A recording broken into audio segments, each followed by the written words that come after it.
ঠিক আছে, ক্লাস শুরু। হ্যাঁ, আমাদের গত ক্লাস আমরা দেখাইছিলাম কি, মানে খ বিভাগের গুলো তো আর বাকি নাই, এগুলো হয়ে গেছে, সবগুলোই হয়ে গেছে।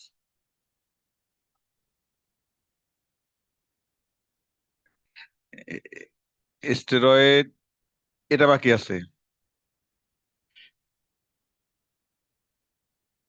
3 নম্বর পড়াবো না বলছি? পড়াবো, এটা তো হ্যাঁ গুরুত্বপূর্ণ। 3 নম্বর পড়াবো। অ্যালকালয়েড দেখাইছিলাম মনে হয় না? জিবেরেলিন। জিবেরেলিনও দেখাই নাই।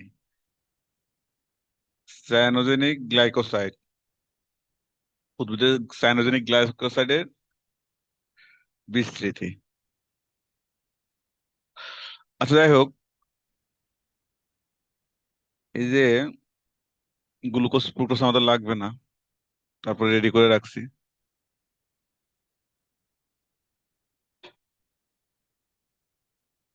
তাহলে আমরা এটা দেখবো, সায়ানোজেনিক গ্লাইকোসাইড কি, উদ্ভিদে সায়ানোজেনিক গ্লাইকোসাইডের বিস্তার, গুরুত্ব, উদাহরণ সহ লেখো।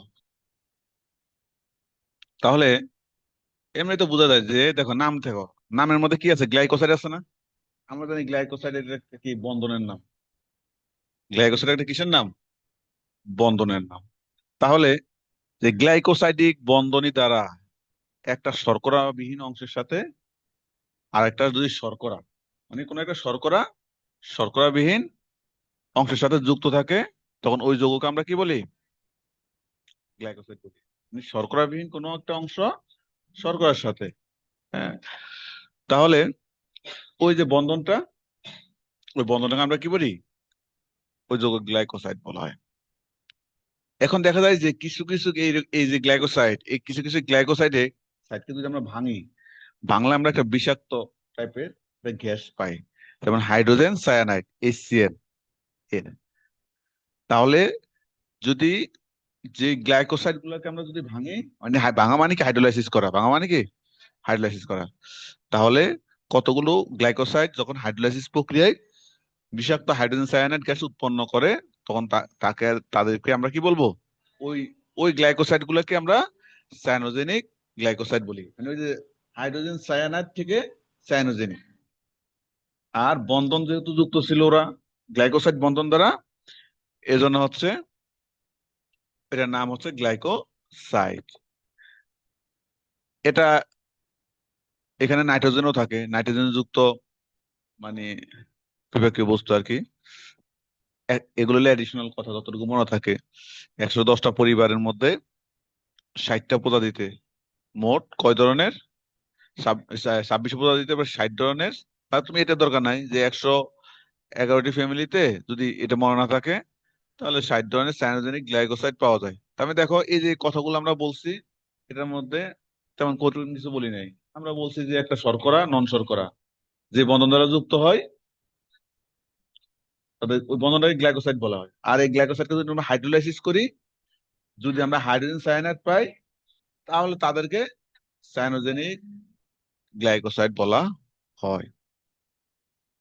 তারপরে এটা হলো নাইট্রোজেন যুক্ত। আর আমরা তো জানি যে নাইট্রোজেন যুক্ত যৌগগুলা বিপাকীয়। ঠিক আছে। হ্যাঁ, 110টা পরিবারের 2600 প্রজাতিতে 60 ধরনের সায়ানোজেনিক গ্লাইকোসাইড পাওয়া যায়। হয়ে গেছে তোমার দুটো নাই আজকে। তুমি কোন ক্লাসে পড়ো? 6-এ? আচ্ছা, এখন দেখো আমরা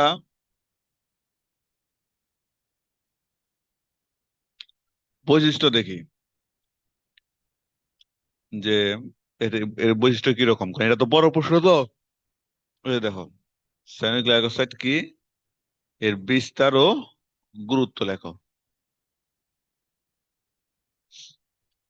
আচ্ছা, আমরা কিছু তাহলে বৈশিষ্ট্য দেখি। প্রথমেই দেখছি আমরা সংজ্ঞা থেকে, বৈশিষ্ট্যগুলো সংজ্ঞা থেকে অনেকটা হয়ে যায়। সংজ্ঞার মধ্যে আমরা দেখছিলাম না নাইট্রোজেন যুক্ত বিপাকীয় বস্তু। আচ্ছা, এবং আমরা এটাও দেখছিলাম যে বন্ধনীটা কার কার সাথে হয়, যে অশর্করার সাথে শর্করা, একটা অশর্করার সাথে একটা শর্করার বন্ধনী হয়, এটা আমরা দেখছি, অশর্করা অংশের সাথে শর্করা।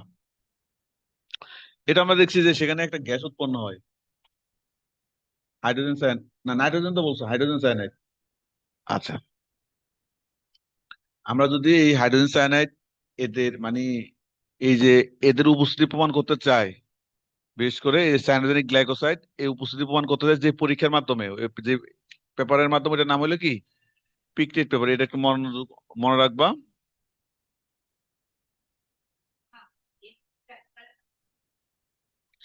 কেটগুলো আমরা পাইবেন।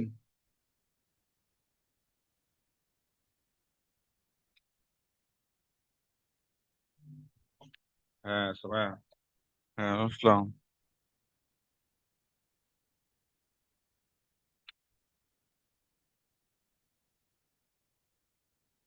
সরাসরি প্রজেক্টের ওই দিকে যাও।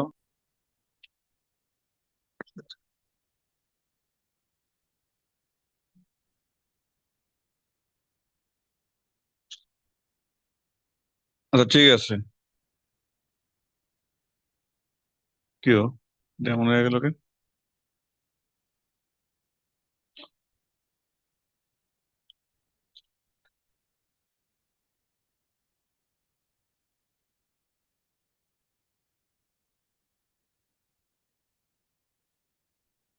তাহলে কোন পেপারের সাহায্যে? Pictet paper. হুম। এই যে পিকটেট পেপারের সাহায্যে আমরা করতে পারি। আর আমরা তো জানি যে এর যেহেতু আমরা বললাম বিপাক হিসাবে কে থাকে, এই নাইট্রোজেন থাকে না। নাইট্রোজেন কই থেকে উৎপন্ন হয়? অবশ্যই অ্যামিনো অ্যাসিড থেকে আসছে। ওই জন্য ওই কথাটা বলছে যে গঠনের সাথে সম্পর্কযুক্ত অ্যামিনো অ্যাসিড থেকে এটা সংশ্লিষ্ট হয়। তার মানে এখানে অবশ্যই যেহেতু নাইট্রোজেন ছিল, তার মানে অ্যামিনো অ্যাসিডও আছে। তাহলে আমরা দেখবো অ্যামিনো অ্যাসিড থেকে যে তৈরি হয়। তারপর হলো আমরা দেখছি যে সাধারণত এ পর্যন্ত কয়টার মতো, 60টার মতো, 60 রকম সায়াজনিক গ্লাইকোসাইড পাওয়া গেছে। আচ্ছা, এখন এগুলা হলো গাঠনিক ফর্মুলা। দেখো, এই যে এটা হলো কার্বন, এটা হলো কি, এখানে কোনো কিছু না থাকা মানে কার্বন। কার্বনের সাথে কে আছে? Hydrogen cyanide, CN. তারপরে অক্সিজেন যুক্ত থাকে, এটা কি, অক্সিজেন। তাহলে কার্বনের সাথে একদিকে হাইড্রোজেন সায়ানাইড, একদিকে অক্সিজেন, আর দুই দিকে কি, এর হলো ওই যে এই R1 R2 দ্বারা এই যে অ্যালিফেটিক, অ্যারোমেটিক এইসব যৌগগুলো বোঝানো হয়েছে। ওই যে অ্যালকাইল, অ্যালকাইল বলে বুঝো না? ওই যে একটা মিথেন থেকে, বা মানে ধরো কি বলো ওটাকে, অ্যালকেন, একটা অ্যালকেন থেকে একটা হাইড্রোজেন সরাই নিলে আমরা জানি মিথেনের সংকেত কি, CH4 না, সিএস, CH4। একটা মিথেন থেকে একটা হাইড্রোজেন সরাই নিলে ওটা কি বলে? মিথাইল বলে না? মিথেন থেকে একটা হাইড্রোজেন সরাই নিলে মিথাইল। ওগুলাকে তো কমনলি নাম ডাকে হইলো তোমার অ্যালকাইল। মানে অ্যালকেন থেকে একটা হাইড্রোজেন সরাই নিলে অ্যালকাইল। যাই হোক, R1 R2 দ্বারা ওই জিনিসগুলো বোঝানো হয়। এখন দেখো, এই কথাগুলাই যে গঠনে, এই স্ট্রাকচারটা মনে রাখবা। এই স্ট্রাকচারটা মনে রাখবা কিভাবে, তাহলে কারণ কার্বনের সাথে একদিকে হাইড্রোজেন সায়ানাইড দিবা, একদিকে গ্লুকোজ দিবা, কি বলে, এই সুগার দিবা। আর দিকে দুই দিকে তোমার R1 R2 দিবা। এগুলা তোমার ওই যে অ্যালফেটিক, অ্যারোমেটিক, যাই হোক এইসব, বা অ্যালকাইল যৌগগুলা, ফ্যাসাইল, এগুলা থাকবে আর কি। তাহলে এই যে দেখো, তাহলে তিনটা অংশ থাকে মেইনলি। কয়টা অংশ? সুগারের অংশ, এই যে সুগারের অংশ। তারপর হলো অ্যাগ্লাইকেনের অংশ, মানে কি কাঠামোর সাথে সায়ানাইড। সায়ানাইডের এই অংশটাকে কি বলা হয়? অ্যাগ্লাইকেন বা সায়ানো গ্রুপ। বা অ্যাগ্লাইকেন মনে না থাকলে সায়ানো গ্রুপ লিখে দিতে পারো, যে সায়ানো গ্রুপ। তারপর সায়ানোহাইড্রিন, সায়ানোহাইড্রিন কোর। মানে সুগার এবং সায়ানো গ্রুপ যখন একটা কেন্দ্রীয় কার্বনের সাথে যুক্ত না, এই যে এখানে কি থাকে, একটা কার্বন থাকে। কারণ এইসব ইয়ের জায়গায় কার্বন দেয় না আর কি, কিন্তু কার্বন থাকে। যেমন তোমরা তো যদি বেঞ্জিন আঁকতে যাও, সাইকেলের ওখানে কোনায় কোনায় কোনায় কোনায় কি ইয়ে দেয়, যে তুমি যদি এরকম করে ধরো, এরকম করে তুমি যদি বেঞ্জিন আঁকতে যাও, তাহলে এখানে কার্বন, কার্বন লেখে, লেখে না। এরকম করে তোমাদের যে বুঝে যে এইসব কর্নার কর্নার কি আছে, এসব জায়গায় জায়গায় একটা করে কার্বন আছে, দেয় না আর কি। তো যাই হোক, এগুলো গাঠনিক ফর্মুলা। তো তুমি গাঠনিক ফর্মুলা তুমি দেখে দেখো কি তুমি বলতে পারবা যে ও মানে কি, সিএন মানে কি, R1 R2 মানে কি, এভাবেও বলতে পারো, বা চাইলে সরাসরি নিজে বলে দিতে পারো। বিস্তার মানে কোথায় পাওয়া যায়, যে বললো না কতগুলা ফ্যামিলি, 110টার মতো। তোর কয়েকটা নাম বলে দিলা, যেগুলো আমার মাথায় আসে এরকম: রোজেসি, পোয়েসি, এরেসি, অ্যাস্টেসি, ইউফেরবেসি। কয়েকটা নাম বলে দিবে, এইসব জায়গায় কি পাওয়া যায়। আর হলো গুরুত্ব, ওটা হলো বিস্তার। গুরুত্ব হইলো কিছু কিছু উদ্ভিদ, যেমন তৃণভোজী প্রাণী ও পতঙ্গের হাত থেকে রক্ষা করার জন্য। কারণ কি, এটা মেইন তো হইলো হাইড্রোজেন সায়ানাইড। তো এই জন্য দেখা গেছে কেউ যদি আক্রমণ করে, যদি হাইড্রোজেন সায়ানাইডটা সে সিক্রেট করে, তখন তো সে একে আক্রান্ত হবে। তাহলে যে মানে বরং হলো যে পোকাটা তাকে আক্রান্ত করলো, আক্রমণ করলো, ওই পোকাটাই কি হয়ে যাবো, মানে ওই দেখো কিছু কিছু তৃণভোজী প্রাণী, দেখো তৃণভোজী প্রাণী ও পতঙ্গের, কারণ যারা তৃণভোজী উদ্ভিদ বা প্রাণী থাকে এরা তো ওই মানে বন্টনে খাবে। হ্যাঁ, ওই যে বলছে তৃণভোজী প্রাণী ও পতঙ্গের হাত থেকে রক্ষা করার জন্য সায়ানুরিক গ্লাইকোসাইড উৎপন্ন করে, মানে ওই ওই কিছু ধরনের উদ্ভিদ এটা উৎপন্ন করে। কারণ হলো নসত্ব হইলো এই যে পশু পাখি যারা এই যে লতা পাতা খায়, এরা এদেরকে খেয়ে ফেলবে, এই জন্য এটা উৎপন্ন করে। এটা বিষাক্ত নয়, কিন্তু পতঙ্গভুক্ত প্রাণী দ্বারা ক্ষত সৃষ্টি যদি হয় ওই উদ্ভিদের দেহে, তখন গ্লাইকোসাইড যে এনজাইমের দ্বারা হাইড্রোলাইসিসের মাধ্যমে কি উৎপন্ন হয়, এই যে বিষাক্ত। সাধারণত উদ্ভিদটা ক্ষতিকারক নয়, যদি ওই উদ্ভিদটা থেকে হাইড্রোজেন সায়ানাইড গ্যাসটা উৎপন্ন হয়, তখন এটা বিষাক্ত। আর স্বাভাবিক অবস্থায় তো সে কি হাইড্রোজেন সায়ানাইড সিক্রেট করবে? করবে না। যদি কোনো পতঙ্গ ওকে আক্রমণ করে, মানে ক্ষতিগ্রস্ত করে, তখন গিয়া সেখান থেকে কি কি নিঃসৃত হবে?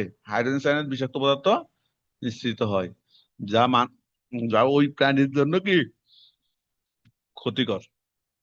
এই কারণে চারণশীল পশুরা জোয়ার জাতীয় উদ্ভিদের খেয়ে বিষাক্ততার কারণে কি যায়, এই জোয়ার জাতীয় উদ্ভিদের ক্ষেত্রে বিষাক্ততার কারণে মারা যায়। কারণ ওই যে খাইতে গেলে তো গাছটাকে কামড় দিতে হবে, যখন ক্ষতিগ্রস্ত হয় তখন ভিতর থেকে হাইড্রোজেন সায়ানাইডটা কি বেরিয়ে আসে, বেরিয়ে আসলে খাওয়ার পরে বিষক্রিয়া হয়। তাহলে এখন দেখো আমরা এই যে একটা বড় প্রশ্ন, এই বড় প্রশ্নের মধ্যে আমরা কি দেখলাম? প্রথমে আমরা ডেফিনেশন দেখলাম, এটা সহজে মনে রাখার জন্য। এরপর আমরা ওই ডেফিনেশন থেকে কিছু বৈশিষ্ট্য বের করতে পারি, ডেফিনেশন থেকে কিছু বৈশিষ্ট্য বের করতে পারবো। আর বৈশিষ্ট্য বের করার পরে এরপর আমরা গঠনটা স্ট্রাকচার দিব। স্ট্রাকচার দেওয়ার পরে তোমার এরপর তুমি কোথায় পাওয়া যায়, কোথায় পাওয়া যায় এটাকে কি বলে, বিস্তার। হ্যাঁ, আর লাস্ট হলো গুরুত্ব। গুরুত্ব মানে ওইটা আর কি, যে এটার মধ্যে হ্যাঁ, স্বাভাবিক অবস্থায় তো আর মারা যাবে না, যদি দুইটাকে ক্ষতিগ্রস্ত করে তাহলে কি যাবে। তাহলে এইসব জিনিসগুলা ওকে দিতে হবে, দিলে মোটামুটি এনাফ। পারবা?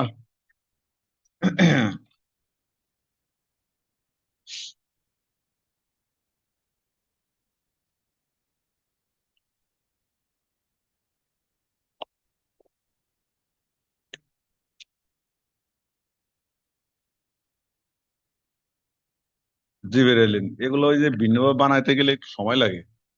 কারণ কালকে পরশুদিন রাত আসার, কলেজ থেকে আসার পরে রাতের দিকে আর কি এটা বানাইতে বানাইতে সময় শেষ। এখন দেখো, আমরা যদি জিবেরেলিন দেখি, এখন জাপানি বিজ্ঞানী এটা আবিষ্কার করছে কে? দেখো, কত 1920 সালের দিকে। তো ধান গাছের বাঁকানো বা অস্বাভাবিক কাণ্ড লম্বা হয়ে যাওয়া রোগের গবেষণার সময় এই জিবরেলিন আবিষ্কার করেন। কোন ছত্রাক থেকে? জিবরেল ছত্রাকের নাম জানতে হইব না, জাস্ট এই জিনিসটা আনলাম আর কি। জিবেরেলা ফুজিকু রই, এই ছত্রাক থেকে। হ্যাঁ, তাহলে এই ছত্রাক থেকে কি প্রথম এটা শনাক্ত করছেন এই জিবরেলিনটা। এখন দেখো এর কিছু বৈশিষ্ট্য দিয়ে দিব আমরা, দিয়ে দিলে মোটামুটি হয়ে যায়। মানে কি, কিসের জন্য এই তুমি যে ভিটামিনটা প্রয়োগ করো আর কি উদ্ভিদে, মেন তো এগুলাই। কারণ আমরা তো এগুলো তো ওই যে এগুলো তো ফাইটো হরমোন, এগুলো কি ফাইটো হরমোন না? ওই যে অক্সিন, জিবিরেলিন, এগুলো হলো কি সাইটোকাইনিন, এগুলো ফাইটো হরমোন, মানে উদ্ভিদের বৃদ্ধির জন্য এগুলা কি কাজ করে বা সহায়ক ভূমিকা পালন করে। তাহলে এখন দেখো কি কাজ করে, কতগুলো জিনিস পড়বা, বলতে আমার বোঝানো নাই। দেখো, কোষের সংখ্যা ও আকার, পর্বের পর্ব মধ্যে পর্ব মধ্য মানে কি? এই যে ধরো এটা যদি কাণ্ড হয়, আমরা কাণ্ডের মাঝে মধ্যে এরকম দেখি না যে একটা নির্দিষ্ট অংশ একটু মানে, হ্যাঁ, দুইটা পর্বের মাঝখানে মধ্য পর্ব আর কি, তাহলে এরকম পর্ব দেখি না আমরা গাছে, যেখান থেকে পাতা টাতা হয় সব জায়গায় মানে ব্রাঞ্চ হয়, এই জায়গাগুলো একটু উঁচা দেখি না? এরকম দুইটা পর্বের মাঝখানে হলো মধ্য পর্ব। এখন এই মধ্য পর্ব যদি এই মাঝখানে মধ্য পর্ব এখানে যদি কোষের সংখ্যা বেশি হয়, কোষের সংখ্যা যদি অনেক, এখন ধরো যে পরিমাণ কোষ আছে এখানে যদি কোষের সংখ্যা আরো বেশি হয় তাহলে এটা আরো লম্বা হবে না? ওই কথাগুলো বলছে যে পর্ব মধ্যে কোষের সংখ্যা ও আকার বৃদ্ধির মাধ্যমে এই কাণ্ডের বৃদ্ধি ঘটে। তার মানে এখানে এটা বাড়া মানে, সংখ্যা বাড়া মানে কি কাণ্ডটা আরো লম্বা হবে। এটার মাধ্যমে কি হয় দেখো, বীজ ও কুড়ির সুপ্ততা নষ্ট। সুপ্ততা মানে কি?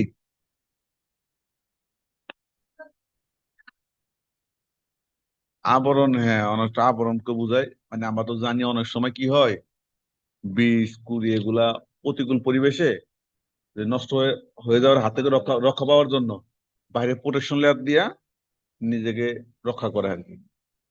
বলে বল না যে সুপ্ত অবস্থায় আছে, বল না তোমার প্রতিভা সুপ্ত অবস্থায় আছে, তার মানে কি? মানে তোমার বন্ধু বান্ধবের সামনে তোমার যদি বলে একটা সামান্তা একটা গান গায়, তাহলে গাইবে না, তুমি বাথরুমে গিয়ে কি গান গাইবা? তার মানে এটা হলো সুপ্ত অবস্থা, মানে সবসময় প্রকাশিত হয় না। তো এদের যে সুপ্ত অবস্থা মানে হইলো কি, অনেক সময় অ্যাডভার্স কন্ডিশন, প্রতিকূল আবহাওয়া, প্রতিকূল আবহাওয়ায় তো এরা তো বীজ কুড়ি এগুলো সহজে কি হবে, ক্ষতিগ্রস্ত হবে। তো সেখানে যদি একটা প্রোটেকশন লেয়ার থাকে, একটা আবরণ থাকে বিভিন্নভাবে, তখন কি হয়, ওই প্রতিকূল অবস্থায় ওইটা ক্ষতিগ্রস্ত হবে না। আর প্রতিকূল অবস্থা যখন শেষ হয়ে যায় তখন ওই আবরণটা ভেদ করে, আবরণটা ঝরে যায়, তখন তারপরে সেখান থেকে তোমার নতুন করে উদ্ভিদ হবে। ঠিক আছে, এগুলো এগুলো হলো সুপ্ত অবস্থা। তাহলে সুপ্ত অবস্থা যদি নষ্ট হয়ে যায় তাহলে এটা ক্ষতিকারক না? পাতার আয়তন আবার কি করে? পাতার আয়তন বৃদ্ধি করে, ওই যে ওই যে এটার জন্য পরের মধ্যে কোষের সংখ্যা বৃদ্ধি করে, এখানে যদি পাতার মধ্যে ওখানে কোষের সংখ্যা বৃদ্ধি করে, তার মানে কি হবে, ওটা আয়তন, আয়তন বাড়বে। বীজ অঙ্কুরোদ্গমের হার বাড়ায়, সুপ্তাবস্থা কমায়, সুপ্তাবস্থা কুড়ি টুড়ি এগুলো নষ্ট করে, কিন্তু আবার অঙ্কুরোদ্গমের হার বাড়ায়। ফুল ধরার পূর্ব সময় সংক্ষিপ্ত করে পুষ্পায়ন বাড়ায়। মানে যখন ফুল ধরার সময় হয়, কাছাকাছি সময় হয় ফুল ধরার, তখন ফুলের সংখ্যা কি করে দেয়, বাড়ায় দেয়। প্রোটিন তৈরিতেও কি করে, সহায়তা করে। উদ্ভিদকে বেশি পরিমাণে পানি গ্রহণে সহায়তা করে।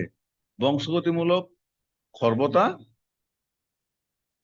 তোমার যদি কোনো মানে অনেক সময় জেনেটিক কোনো মানে ভ্যারিয়ার থাকতে পারে, বাধা থাকতে পারে যে মানে এগুলো হলো স্লাইটলি, কারণ সাধারণত জেনেটিক ব্যারিয়ার এইসব ইয়ে দিয়ে হয় না, তারপরও কিছু হয় যে জেনেটিক ব্যারিয়ার, কোনো জেনেটিক কারণে কোনো একটা প্রবলেম আছে, হ্যাঁ, ওগুলা কিছুটা কি করতে পারে, দূর করতে পারে। ওই যে বলছে খর্বতা, মানে জেনেটিক কারণে ওইগুলো একটু ছোট আর কি, খাটো, তখন দেখা যায় যে ওই যে বললো এজিবিলিন প্রয়োগ করলে কোষের সংখ্যা বাড়ে, তাহলে ওই খর্বটা একটু কি হয়ে যায়, লম্বা হয়ে যায় না, লম্বা হয়ে যায়, পাতার ক্ষেত্রে আয়তন বাড়ে। ওই জন্যই বলছে, মানে ওই দুটা, এই দুটার উপর ভিত্তি করে এটা বলছে কই জানো, এই এই যে এই দুটা, এক তিন, এই দুটার উপর ভিত্তি করে কি বলছে, আট। বংশগতিমূলক কি খর্বতা মানে খাটো, এই যে পর্বতের মধ্যে জায়গা ছিল কম, কিন্তু কোষের সংখ্যা বাড়ার কারণে এটা লম্বা হয়েছে। পাতার ক্ষেত্রে কোষের সংখ্যা বাড়ার কারণে, হ্যাঁ, আয়তনটা কি আরো বাড়ছে। আবার বীজহীন ফল তৈরিতেও কি সাহায্য করে। কুমড়া জাতীয় উদ্ভিদের লিঙ্গ নির্ধারণও সহায়তা করে। তার মানে দেখো, মানে খুবই গুরুত্বপূর্ণ। তাহলে এখন পর্যন্ত আমরা দেখছি কি, এই দুইটা জায়গায় সংখ্যা বৃদ্ধির মাধ্যমে এদের লম্বা, দীর্ঘায়িত করে হ্যাঁ, একটা হলো কাণ্ড, হ্যাঁ, পর্বের মধ্যে যে কাণ্ড সেটা, আর একটা হলো আমরা দেখছি পাতা। মানে একই রকম জিনিসগুলো একসাথে পড়বা তাহলে আর সমস্যা নেই। আচ্ছা, এখানে যদি একটা খারাপ গুণ করে, বীজ কুড়ির সুপ্ততা নষ্ট করে, কিন্তু এই যে আবার অঙ্কুরোদ্গম কি বাড়ায়, অঙ্কুরোদ্গম বাড়ায়, আর কি বাড়ায়, পুষ্পায়ন বাড়ায় না, ওই জন্য এই যে পুষ্পায়ন বাড়ায়, অঙ্কুরোদ্গমও বাড়ায়, পুষ্পায়নও কি বাড়ায়। অঙ্কুরোদ্গম মানে কি, ওই যে বীজ থেকে, হ্যাঁ, হ্যাঁ, অঙ্কুরোদ্গমও বাড়ায়, পুষ্পায়নও বাড়ায়। এরপর দেখো, এই যে প্রোটিন তৈরিতে সহায়তা করে, পানি উদ্ভিদ যেন বেশি পরিমাণে পানি আপটেক করতে পারে, শোষণ করতে পারে, সেটাও কি সেখানে সহায়তা করে। আচ্ছা, তারপর হলো তোমার বীজহীন ফল, আর হলো কুমড়া জাতীয় উদ্ভিদের লিঙ্গ নির্ধারণে কি করে, সহায়তা করে। এবার এখানে আমরা মোটামুটি করে দেখছি 10টা। পারবা? পারবা? দূরে বলো একটা, ওই সম্পর্কিত ওইটা বলো। হ্যাঁ, পাতার কোষের সংখ্যা বৃদ্ধির মাধ্যমে কি হয়, পাতার আয়তন বৃদ্ধি পায়। দুইটা, তুমি দুইটা। অঙ্কুরোদ্গম বাড়ায় আর, হ্যাঁ, হ্যাঁ, ওই যে পুষ্পায়ন সংখ্যা বাড়ায় আর কি।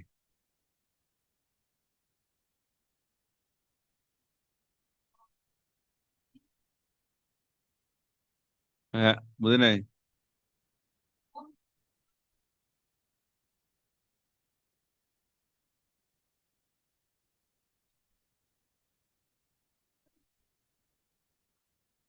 প্রোটিন সংশ্লেষ করে।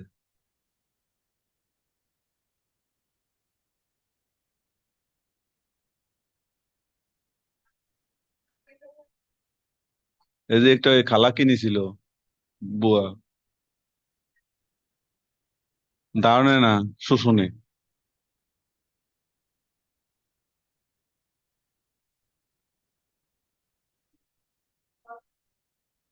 বিশেষ করে তোমার জন্য কঠিন হয়ে গেল, কোন দুইটা বাদ আছে দেখো,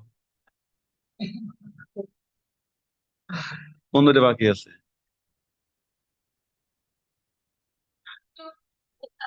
বীজ ও কুড়ির সুপ্ততা নষ্ট করে। হ্যাঁ, এই যে কুমড়া জাতীয় উদ্ভিদের লিঙ্গ নির্ধারণে, ওটা তো বলছোই। হ্যাঁ, এই দুইটা, এই দুইটা বাকি আছে। হ্যাঁ, তোমার তো এখানে কিছু কিছু কাছাকাছি, যেমন দেখা যায় ওই যে বললাম আয়তনের গুলা, কাণ্ডেরটা, আয়তনেরটা, হ্যাঁ মানে পাতাটা, কাণ্ড পাতাটা, এটার সাথে সাথে ওই যে জেনেটিকটা, বংশগতি খর্বতা দূর করে, এই তিনটা একই রকম না? ওই দুটার প্রসঙ্গে তো এই বংশগতি খর্বতা দূর করে এটা বলছে। তাহলে এটা পাশাপাশি বলবা। এরপরে তোমার ওই যে ইয়ারটা বলবা, সুপ্ত নষ্ট পাশাপাশি অঙ্কুরোদ্গম, পুষ্পায়ন বাড়ায়, তার মানে এখানে তিনটা কাছাকাছি। যদিও বীজ মানে ধরো কুড়ি, বীজ এগুলো সুপ্ততা নষ্ট করে, তারপর অঙ্কুরোদ্গমও বাড়ায়, পুষ্পায়ন সংখ্যা বাড়ায়। তাহলে এখানেও তিনটা হয়ে গেল, 6টা। এরপরে পরিণ তৈরি করে, পরিণ আর পানি একসাথে বললাম।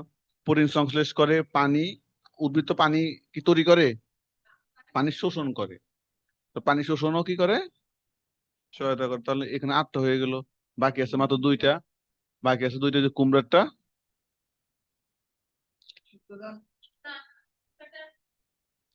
বীজহীন ফল, আর হলো এটা সবিট, এটা হলো একটা জিবরেলিক অ্যাসিড।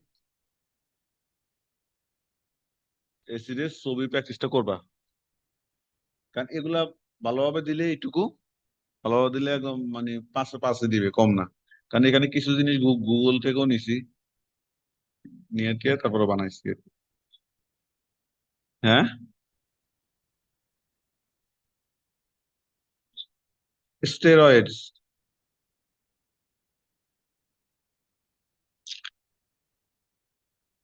স্টেরয়েড মূলত এক ধরনের, এই তোমাকে ইয়া করছো, পিডিএফ শুরু করছো? এক, ওই দেখো, ফাঁকিবাজ, সবই তো এখন করে ফেলবা। নো টাইমে তোমার সময় আসলো, তুমি অসুস্থ, বলবা যে জ্বর উঠছে, তখন সুস্থ থাকা অবস্থায় করবা। আচ্ছা, এখন দেখো স্টেরয়েড। স্টেরয়েড মূলত এক ধরনের রাসায়নিক উপাদান যা উদ্ভিদের প্রাকৃতিক ভাবে হরমোন তৈরি হয়। মানে দেখো, তার মানে কি হিসাবে তৈরি হয়, এমনি তো আমরা বুঝি এটা কেমিক্যাল, রাসায়নিক পদার্থ, এটা তো আমরা জানি। রাসায়নিক পদার্থ যা প্রাকৃতিক ভাবে উদ্ভিদের হরমোন হিসাবে তৈরি হয়। উদ্ভিদের টিস্যু, যেমন কি সয়াবিন, নারিকেল, পালং শাক, বিভিন্ন শস্য দানাতে প্রচুর পরিমাণে কি এরা পাওয়া যায়।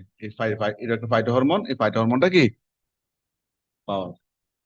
তার মানে সয়াবিন, নারিকেল, পালং শাক আরো বিভিন্ন রকম শস্যে এই ফাইটো হরমোনটা পাওয়া যায়। তো মোটামুটি এর সম্পর্কে একটু বললাম। বলার পরে এখন দেখো স্ট্রাকচারের দিকে তাকায়া এখন বাকি এই পরস্পর সম্পর্ক চারটা কার্বন রিং, এই যে দেখো কয়টা, 1 2 3 4। হ্যাঁ, পরস্পর সম্পর্কযুক্ত চারটি কার্বন রিং এর কাঠামোর মাধ্যমে কি এই স্টেরয়েডটা, মানে এই লিপিডটা, এটা এক ধরনের লিপিড, তাহলে এটা গঠিত হয়, কারণ এটা তুমি তো দেখছোই। আর কারো যদি কারোর সাথে যুক্ত করতে হয়, এরা তো অবশ্যই সম্পর্ক যুক্ত হইব, ঠিক না? এখন দেখা গেছে যে এই দুজন পাশাপাশি বসছে, এখন এখানে যদি ওখান থেকে ওই যে ময়লা নেয়, হে পোলা রানী যদি বলি যে হের পাশে বসে বসো, তো তুমি কি এখানে বসবা?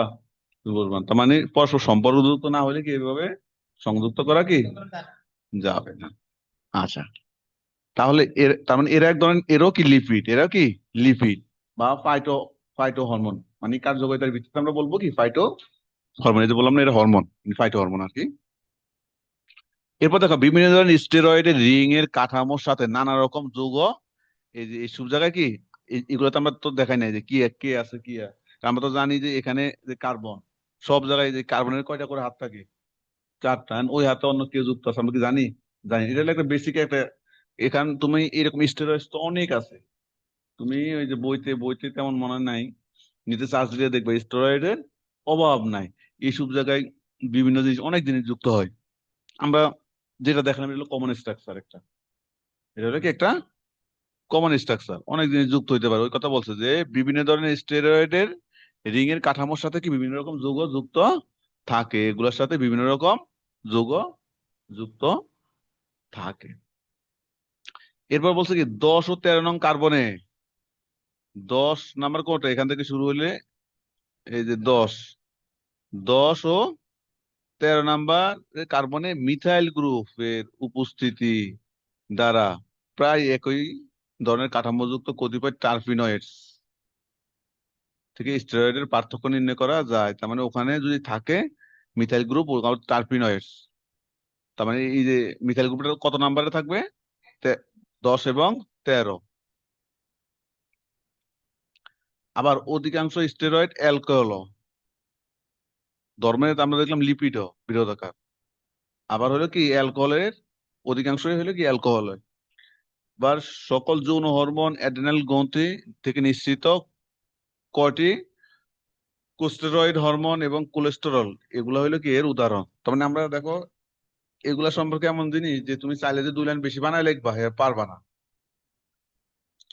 মানে জিনিসগুলা অত বেশি, কারণ আমরা যদি অবশ্যই যদি ধরো লিপিড সম্পর্কে ডিটেলস পড়ে আসতাম, এটা আসছে সামনে আসবে মনে হয়, লিপিড থাকতে পারে তোমাদের, লিপিড সম্পর্কে ডিটেলস বললে তখন আবার এইগুলা লিখতে কিছু না। তখন তুমি যদি লিপিড সম্পর্কে অনেক বেশি জানো, তখন সেখান থেকে স্টেরয়েড লিখতে, সেখান থেকে কিছু কিছু লিখে দিলে আর সমস্যা হয় না। কিন্তু আমরা তো ওগুলা পড়ি নাই, ডাইরেক্ট টিকা পড়তেছি। তাহলে এখন দেখো প্রথমে আমরা এর যে ক্যারেক্টার গুলোর মধ্যে, যে ক্যারেক্টার স্ট্রাকচারের দেখে যে ক্যারেক্টার, এটার মধ্যে যে বর্ণনাটা, এই বর্ণনাটা তুমি সিস্টেমে হয়তো পড়বা, ছবির দিকে তাকায়া। তাহলে তুমি এই যে আমরা কয়েকটা কথা বলছিলাম যে এখানে সাধারণত কয়টা রিং থাকে এরকম কার্বনের, 4টা রিং দ্বারা গঠিত, এটা একটা কি লিপিড। আবার এটাও বলছি যে এর অধিকাংশ যৌগগুলা কি অ্যালকোহল। মানে তুমি একই রকম জিনিসগুলো পাশাপাশি যদি পড়ো, তাহলে তোমার মনে রাখতে সুবিধা। আমরা দেখছি এটা 4 কার্বন রিং যুক্ত একটা কি লিপিড। আবার এর অধিকাংশ যৌগগুলো হইলো কি অ্যালকোহল, এটা তুমি জানো। এরপরে আমরা বলছি যে এইসব, এই যে এই যে যৌগতে বিভিন্ন রকম কি যৌগ বা বিভিন্ন রকম গ্রুপ গুলা কি থাকে যুক্ত, এই রিং রিং স্ট্রাকচারে আর কি, রিং স্ট্রাকচারে বিভিন্ন রকম গ্রুপ গুলা কি থাকে যুক্ত থাকে। তারপর আমরা এর মধ্যে টারপিনয়েডের সাথে এর একটা পার্থক্য বলছি। আমার আমরা টারপিনয়েড বলছিলাম আমরা, মানে টারপিনয়েডের স্ট্রাকচারে এইরকমই, তবে টারপিনয়েডে 10 এবং 13 নম্বরে কি থাকে, কোন গ্রুপ থাকে, মিথাইল, CH3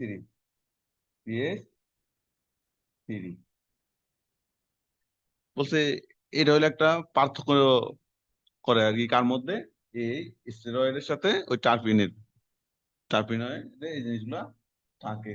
তাহলে এই যে কয়েকটা কথা, এটা কঠিন না, এটা আমরা ছবির দিকে তাকাই একটু বুঝে যদি পড়ো তাহলে তুমি মনে রাখতে পারবো। মানে ক্যারেক্টার গুলো আমরা দেখো কি বলছি, আমি আবারও রিপিট করতেছি যেন সহজে। তুমি এই যে এইদিকে তাকাবা না, এইদিকে তাকাবা না, এইদিকে না তাকায়া এদিকে তাকায় পড়ো যে কার্বনের রিং কয়টা, চারটা, এটা একটা বলছো কার্বনের রিং সংযুক্ত, এটা একটা লিপিড, তাই না? এবং আমরা এটাও বলছি যে এটা অধিকাংশ কি অ্যালকোহল, অ্যালকোহল, অধিকাংশ যৌগগুলো কি অ্যালকোহল, কারণ এখানে তো বিভিন্ন রকম যৌগ থাকে, ঠিক না? এখন দেখো, এরপরে বলছি আমরা এই যে জায়গাগুলো আছে আটকা গেছে, এখানে বিভিন্ন রকম যৌগ কি থাকে, যুক্ত সংযুক্ত অবস্থায় থাকে, বিভিন্ন রকম যৌগ সংযুক্ত অবস্থায় থাকে, এটা আমাদের। এরপর আমরা বলছি যে টার্পিনয়েড, টার্পিনয়েডের 10 নাম্বার আর কি 13 নাম্বার, এই 10 নাম্বার আর 13 নাম্বারে কি থাকে, মিথাইল গ্রুপ থাকে। এটার মাধ্যমে এটা একটা পার্থক্য নির্ণয় করে টার্পিনয়েডের সাথে স্টেরয়েডের। এটা এটা দেখে আমরা এই চারটা কথা কি আমরা বলতে পারি। তারপরে এখন এরপরে এখন আমরা বলতে পারি যে ইয়ে ক্ষেত্রে আমাদের মানুষেও যে বিভিন্ন রকম যৌন হরমোন, অ্যাড্রেনালিন গ্রন্থি, এগুলা হইলো এর উদাহরণ। কোলেস্টেরল মানে বলবা যে বিভিন্ন রকম যৌন হরমোন, অ্যাড্রিনাল, তারপর কর্টিকোলেস্টেরল, কোলেস্টেরল, এগুলো কার উদাহরণ, স্টেরয়েডের উদাহরণ। অ্যাড্রিনালিন, তারপরে হলো কর্টিকোস্টেরয়েড, আর হলো কি কোলেস্টেরল, এগুলো এর উদাহরণ।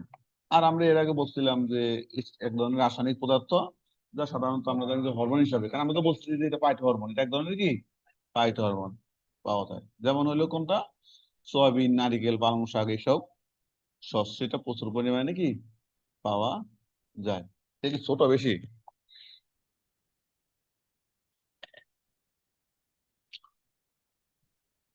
তা স্টেরয়েড সম্পর্কে যা বলছে এগুলো মনে থাকবে? চিত্রটা তো সহজ, এই যে দেখো,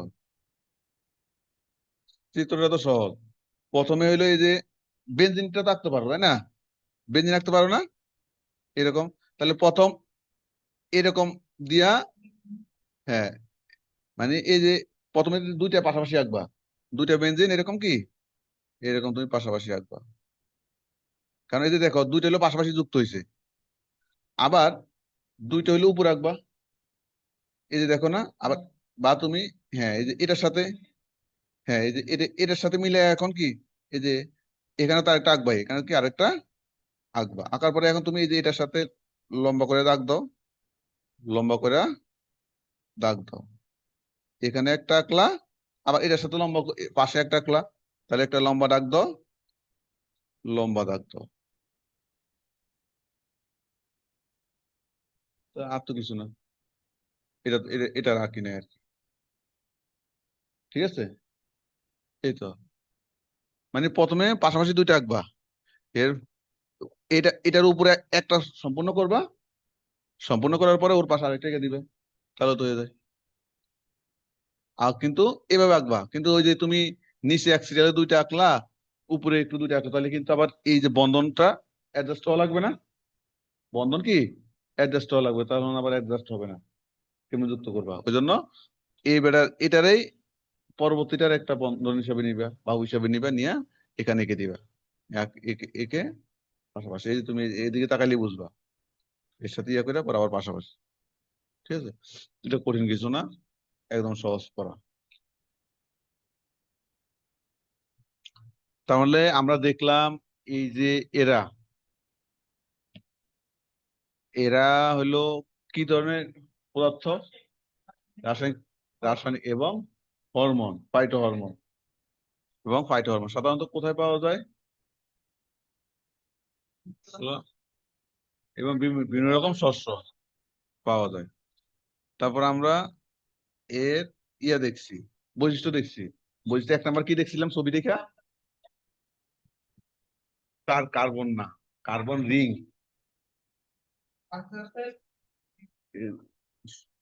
রিং, হ্যাঁ 4টা কার্বন রিং যুক্ত হয়ে কি গঠন করে, এই যে লিপিড। আর অধিকাংশ যৌগগুলাই কি লিপিডের না, মানে এর অধিক, মানে এই যে বললো না এই যে এই স্টেরয়েড গঠিত হয়েছে, এই বলছি স্টেরয়েডের অধিকাংশ যৌগগুলো হইলো কি অ্যালকোহল। মানে আগে হলো মানে জিনিসটা বুঝে নাও, তখন গিয়ে তুমি নিতে পারবা। মানে এর কথা বলছে মানে ওই যে, কারণ এটার মধ্যে অনেক যৌগ যুক্ত থাকে, আমি বলছে যে অধিকাংশ এটা হলো লিপিড, যাতে কার্বন থেকে যুক্ত হয়ে লিপিড টাইপের যৌগ গঠন করছে। এরপর বলছে এর অধিকাংশ হইলো কি আবার অ্যালকোহল, এর যৌগ এর অধিকাংশ যৌগগুলাই হইলো কি তোমার অ্যালকোহল, এই কথা বলছে। আচ্ছা, তারপর আবার কি বলছে? হ্যাঁ, মানে এই যে এর অনেক হাত খালি থাকে না, এখানে বিভিন্ন রকম যৌগগুলা কি হয়, কারণ এখানে অনেক হাত খালি থাকে, বিভিন্ন রকম যৌগগুলা যুক্ত হয়। তারপর হলো এখানে একটা ট্রান্সভিনয়েডের সাথে একটা সম্পর্ক বলছে, মানে পার্থক্য নির্ণয় করা যায়। কারণ এর 10 নাম্বার এবং 13 নাম্বারে মিথাইল গ্রুপ আছে, যেটা টার্পিনয়েডে আছে আর কি, যেটা এর নাই। তো এটা একটা কি পার্থক্য। টার্পিনয়েড টার্পিনয়েডের স্ট্রাকচারও এইরকমই, টার্পিনয়েডের স্ট্রাকচারও কি একই রকমই। এরপর বিভিন্ন রকম গ্রন্থির কথা বলছে, এই যে হরমোন কথা বলছে, অ্যাড্রিনাল, স্টেরয়েড, হ্যাঁ অ্যাড্রিনালিন, তারপর কর্টিকোস্টেরয়েড, কোলেস্টেরল, এগুলা কয়েকটা উদাহরণের কথা বলছে। এগুলো হলো এই পড়াগুলা বুঝার পড়া, এগুলা যে মুখস্থ করতে যাবে সেই পরীক্ষায় খারাপ করবে, কারণ এগুলা বেশি দিন মুখস্থ থাকবে না। তুমি স্টেরয়েড আসলে তোমার মাথায় ছবিটা ঘুরতে হবে, ছবিটা ঘুরলে তখন ওই জিনিসগুলা তোমার মাথায় আসবে, তুমি ওইভাবে ওইভাবে পড়বে, তখন দেখবা যে পারবে। আমরা তাহলে এটার ভিডিও এখানে শেষ করি নাকি?